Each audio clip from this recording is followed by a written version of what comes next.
Khalil, front right here. What up? What's up, man? The last time we got to talk to you in a setting like this was that open workout, and we were asking you about the fight, and you kept saying, you're still in camp. You weren't thinking kind of that far ahead. But, now that fight week is here, and you've had to do media for the last couple of days. I guess, what do you think of the fight against Yuri and just Yuri as an opponent?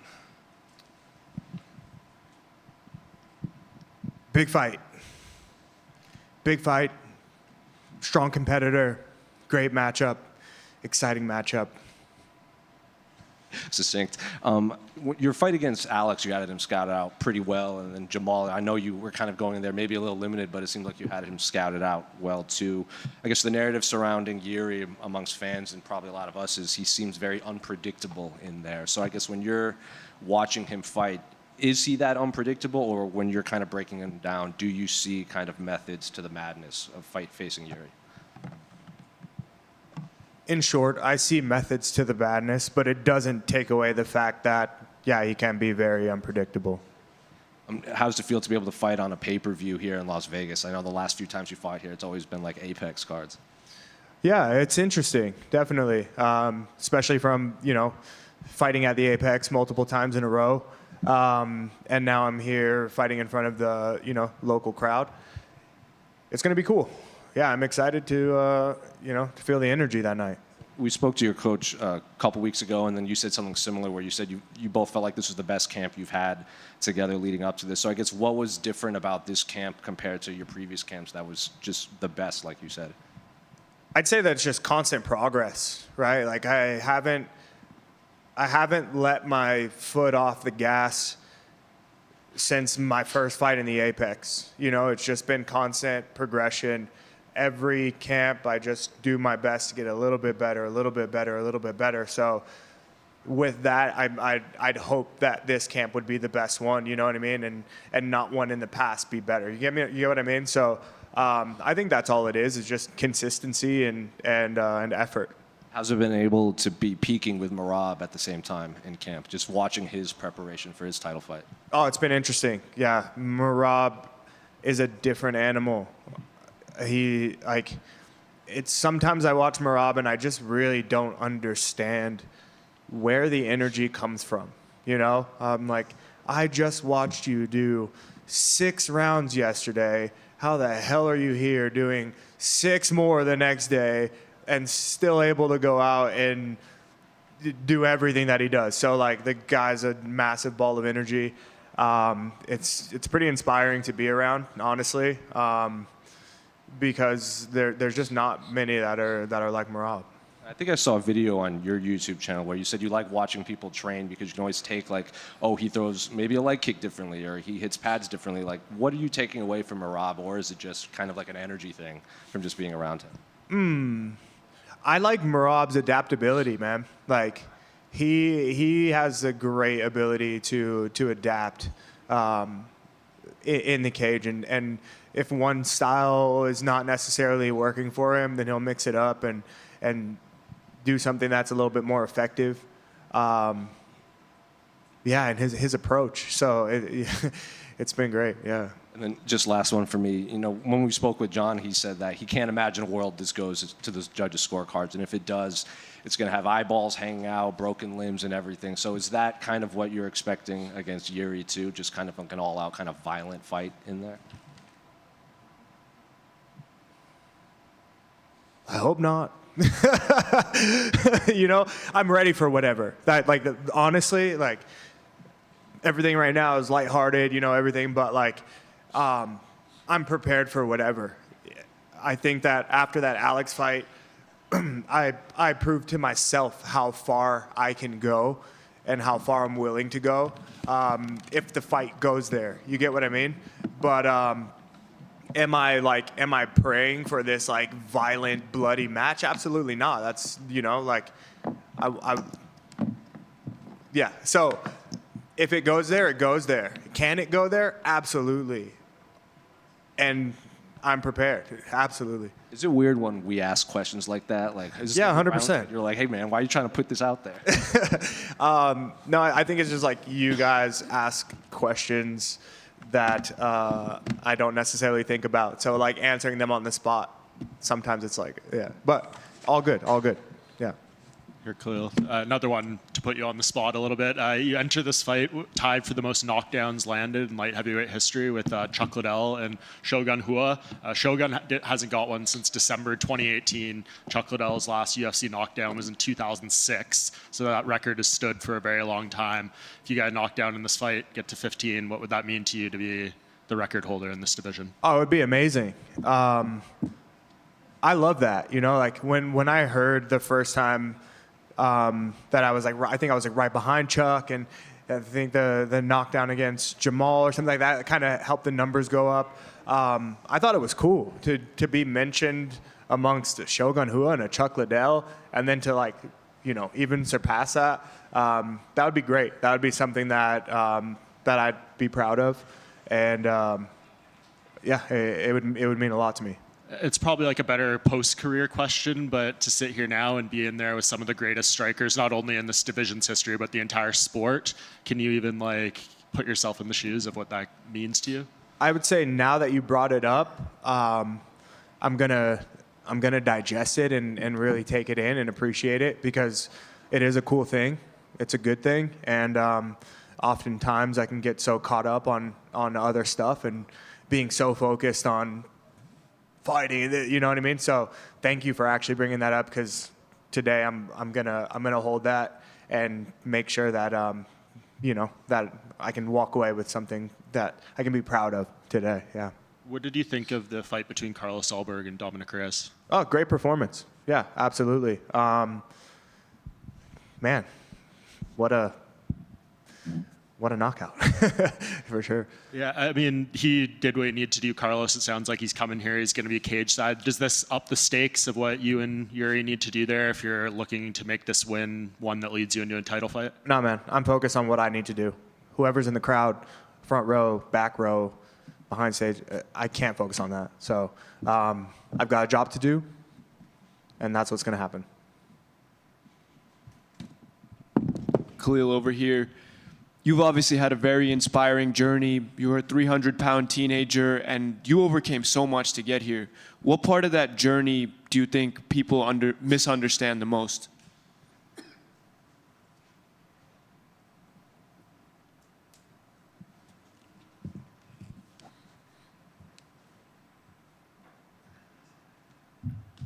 I think based off of like messages and responses and things that I've gotten from people,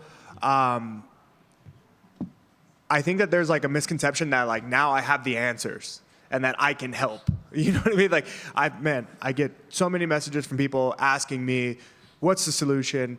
I'm getting into MMA. What advice would you give me? All this. And like, as bad as I want to help, I really don't have the answers. Like, I'm still on a journey myself.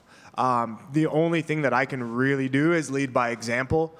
And, you know, whether it's the things that I say or if I post on my YouTube or like whatever, you know, whatever I share authentically, hopefully it continues to, you know, kind of give people that like guiding light, you know, but like to have like solid answers, because that's where I come from and this is where I am now. I really don't have them, especially because all of our lives and circumstances are so much different. So, you know, if that answers your question, like the biggest misconception is that, you know, I have the solution. And I really don't. I'm figuring it out still. Appreciate the honesty. So what are you currently working on right now for your mental and physical health, since we're all a work in progress? I think balance is really hard to achieve. You know, balance comes in, you know, balance like in different ways, you know, whether it's like anger and sensitivity or like fun and work, you know, just like within relationships, within career, within, you know, food, just all that stuff. I've been really trying to find like a healthy balance. And it's been working. Like, I feel like I'm on a good track right now, just based off of how I feel physically.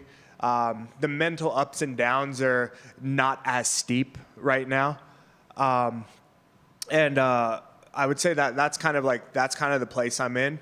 Is I've experienced a lot of highs, I've experienced a lot of lows, I'm still me, so they're still there internally, emotionally, and I'm just really trying to figure out how to kind of like even out the wave versus like this, like the extremes, because I can be very extreme, and just really trying to like, you know, stay within that middle ground of balance. Thank you. Yeah. Khalil, Yep. straight up.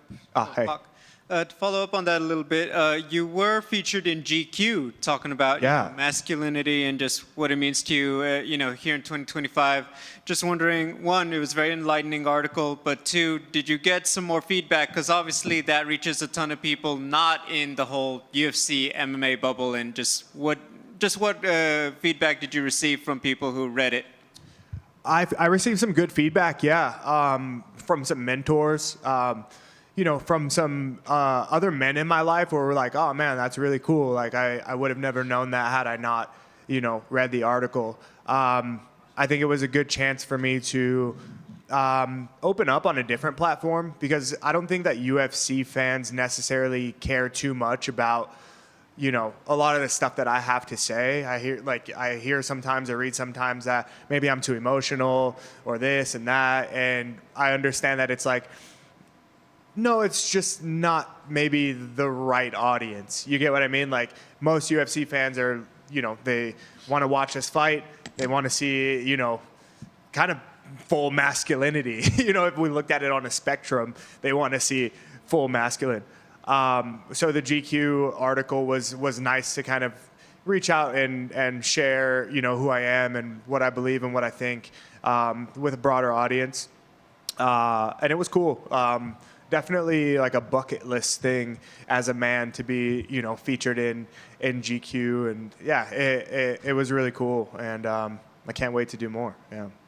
I asked this one a little bit for your reaction. In the event that this fight with you and Jiri does turn into a bloody battle, what is the plan for your skincare routine? Because we've learned that it is a very big part of your life through the embeddeds and all that. Dude, honestly, I have no idea what the plan will be after that. I mean, it's probably going to be plastic surgery, dude. I don't think that there's enough serums and, and oils and stuff that are really going to, fix big scars. So I don't know. I'll answer that after. Hopefully, I'm not in that state. Thank you. Yeah. Khalil, right here. Yo. I have maybe stupid questions, but watching the embedded before the fight, UFC made a vlog, and I seen you were playing with the cats. Yeah. Does it help you out to like be more relaxed before the fight? Do they really help? You have 3 cats, I believe? Yeah, I have 3 cats. 2 of them we brought over from Thailand. During COVID, I was in Thailand, and my wife and I adopted 2 cats and brought them over. And then on my birthday 2 years ago, I went and adopted another one. So the collection is growing. Nice. But yeah, I have a deep connection with my cats, man. They're so sweet. When I get home, it's different than like a dog energy, right? Like you get home and the dogs are like fired up, take me for a walk. But versus like when I get home and I plop on the couch from a hard day of training, my cats will just come like lay on my head or, just do all these things. So it's a great balance from working hard in the gym, loud sounds, pads cracking, sweating, bloody, blah, blah. I come home and then, I got my wife and 3 cats. It's like home is a very peaceful place. Yeah. Nice. Quick Yo. one for Khalil, thank you for taking the time. Yeah. Speaking of balance, we've seen you main event with Jamal. We've seen you fight for the belt in Utah with Alex. A little bit of maybe about, is it a good thing to downshift, home field advantage, 3-round fight? Does that kind of tweak things a little bit in a positive? I think that, so if we're like speaking about balance, this has been such a contrast to the Baku fight against Jamal, because for one, we traveled very, very far to get there. And once we got there, I mean, fans in the airport, fans everywhere. The fan energy was through the roof for 2 weeks straight because I was there for a really long time.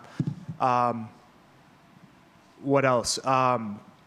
Everything was new for me. I'd never been to Baku before. There were so many new things to experience, new food, new culture, everything. So the excitement, everything was like really high. It was at the peak. And now that I'm home, everything's been same routine every day. You know what I mean? Like, there's no fans walking the streets looking for UFC fighters, all of that. So, I mean, to have this like crazy excitement of Baku and crazy energy to like now I'm at home and it's very like mellow, you know, super mellow. So when I talk about balance, I'm trying to, because of the contrast, it's I'm like, I want to feel excited, but I'm at home, it's mellow. So how do I hype myself up, you know? But overall, it's good. And I think on Saturday night, we've got no choice but to feel the energy. I feel like T-Mobile Arena is going to be electric that night. Thank you, sir. Good luck on that balance. And Thank good luck you. on Saturday. All set? Thanks, guys. Appreciate you.